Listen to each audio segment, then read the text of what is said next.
Good morning, children. Yes, daylight! Oh well. Now, going on to Castle Vampyr in the light of day when it's relatively safe.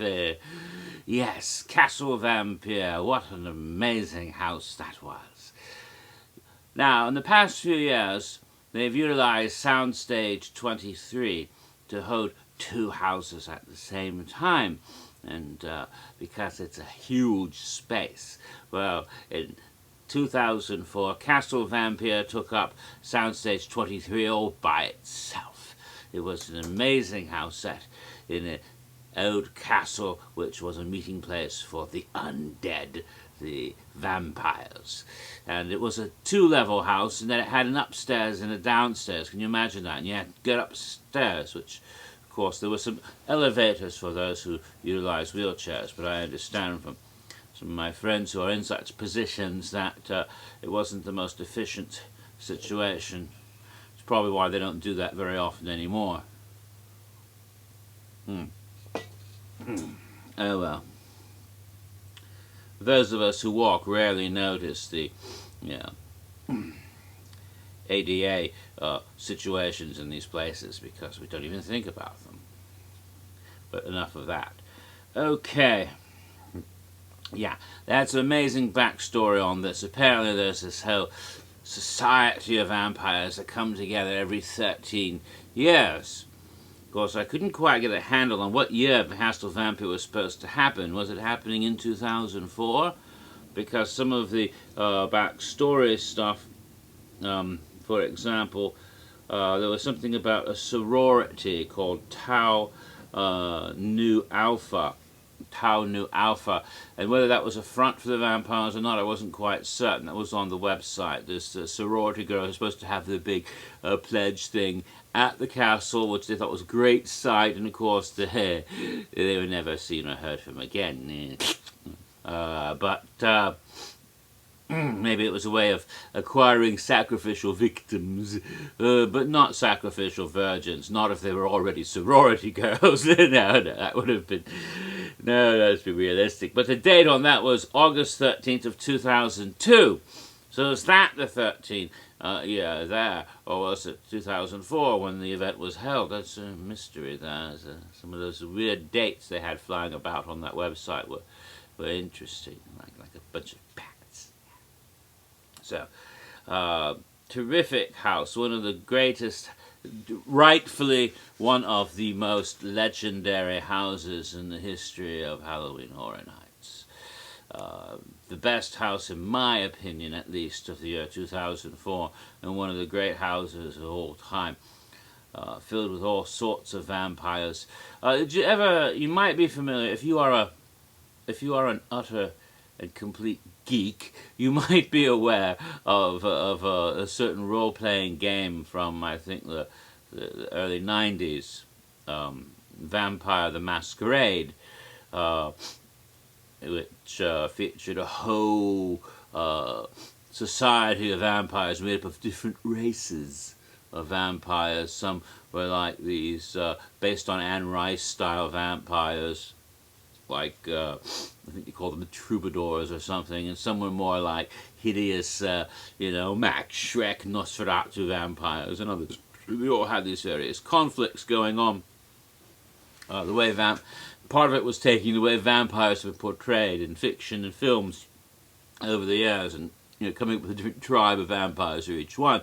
I believe they tried to adapt that RPG for a television series called The Kindred the Embraced or something, and some of that's on video, so you might be able to look that up. Now, this wasn't directly based on that by any means, but there were similar conceits in making this house. For example, it was clear that there were different types of vampires in the house, and they had utilized and been influenced by different types of vampire film and fiction. You had the Gothic castle elements, there were some Nosferatu-looking creatures, as well as the more elegant and Lestat and Louis type vampires with the hair and the elegant dress. But you also had more modern day style vampires. you went through one scene that was sort of straight out of Blade, for example, where they're farming humans for their blood, but also the sort of slick vampire rave dancer type people in there. And so it was like, damn, you know, they jumped around a bit of different styles of vampires, from the classic to the more modern. And they didn't, you know, they took everything from Interview with the Vampire to Blade was influencing this house. So it was quite an amazing array of Nosferatu from the undead, vampires from throughout literature, mythology, history, and film, all combined into one house. It was a glorious event, really. But another thing that made this a memorable house was the Q videos. This year, 2004, they began to utilize Q videos that weren't just clips from horror films. They had a bit of that in Dead Tropolis, for example, but this time they got something rather amazing. And they had projected Q videos on the sides of the buildings. I think this might have been the first time they did that, which included stuff that they had made specifically for the house. In this case, there was this fellow who was, it was as if it was a television presentation, one of those true mystery type, reality programs where they investigate the paranormal. And the fellow was talking about Castle Vampyr and the legend behind it, that every 13 years the vampires would return in the abandoned castle. But what happens to some people who go in on the wrong night? And there was this film that had been made, sort of a Blair Witch type thing, where they find the footage. And they're showing the film with this woman trying to investigate, and of course at key moments the film would burn, and then at another moment something was terrible and something was going on, and there was horrible growling and snarling and screaming, and you couldn't quite see it, but something happened and then it was gone. So clearly some horrible thing happened to that woman when she investigated the castle on the wrong night. And of course now is the anniversaries apparently, and you're going in and what's going to happen? Of course, if there's some sort of 13 cycle, I'm not quite sure what year would be the next year for the cycle. If it was 2002, like it said in the date on the website, then that would be 2015, wouldn't it? Yes, which of course is only 5 years away. But if it was 2004, then you have to move all the way to 2017, which is quite a long time from now. And, we'd all be dead by then. maybe I will, I don't know. But, undead by then. No. So, Castle Vampyr, of course, had sequel houses long before then. Sad to say, again, this was such an awesome house, the inevitable sequel houses, an inevitable sort of thing with that happened, but unfortunately, the sequels never even got close to the grandeur of the original house, and we'll get to those when we get to those years. Disappointments.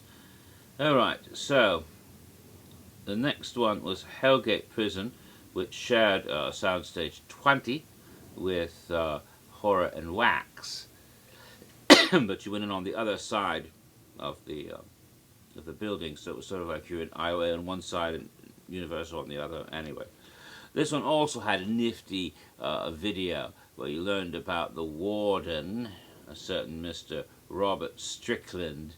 This your typical cruel, sadistic Southern warden of a major prison. Never quite figured out where the prison was precisely. But Strickland, of course, had rather extreme ways of dealing with any sort of problems in his prison. And he really loved Old Smoky, which was, of course, the electric chair.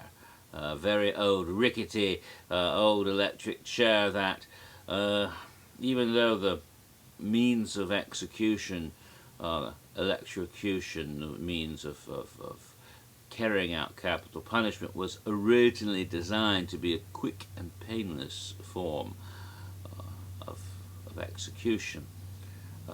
This particular chair was never quick. and oh no, not painless by any means. It was the most excruciating death by torture you could imagine. Yes, you didn't just ride the lightning when you got on that chair. You got tied to the back of its truck and got taken for a long, terrible ride. Oh, yes. Yeah. Sorry, I'm allergic to electrocution. Apparently. So, there was a bit of stuff in the backstory about Strickland and about Hellgate, but also about a particular prisoner. A prisoner named Stanley Rails. I'm not quite sure what that was about. Apparently he was one of the prisoners in the house, but when you got into the house, at least at that time, I wasn't looking for so many details. There were so many psychotic evil prisoners that it was hard to... yes, the house basically, there was like a prison riot going on. The prisoners were running amok. Guards were, of course, sadistic bastards to begin with, and there was typical scenes of grotesque brutality, and it was sort of like Shady Brook, except instead of insane people, you had hard and vicious fucking killer criminals, you know. Just expect to be, and of course threats of making you their bitch comes up a couple of times, and you wonder if you get out of there intact. Of course, some of us were never intact to begin with, but let's not go there. Oh dear.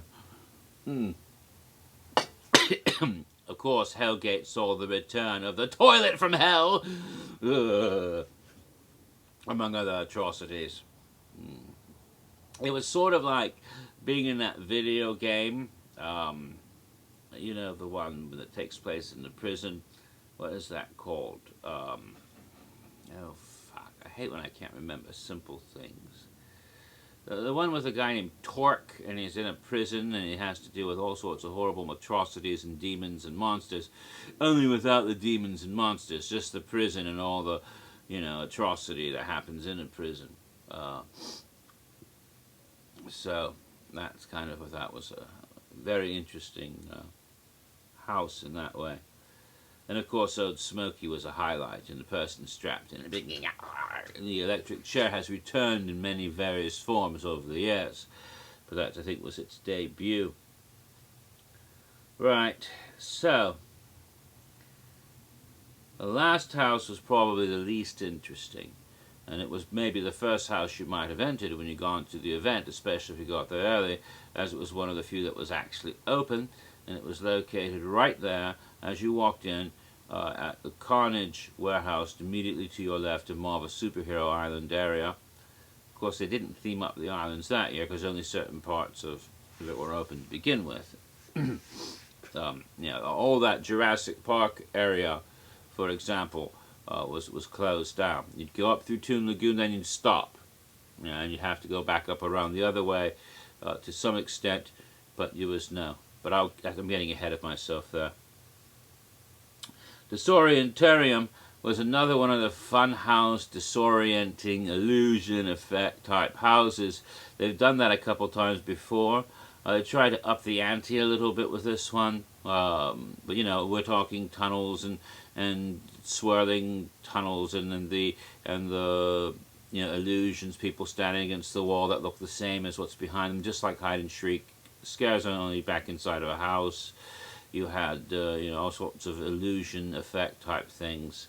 It is generally considered to be the least house of the year. Some people truly hate and think it's one of the worst houses of all time, simply because it wasn't a scare-oriented house as much as it was a fuck-with-your-head type house, and it wasn't what they wanted. They wanted, you know, that's what they wanted.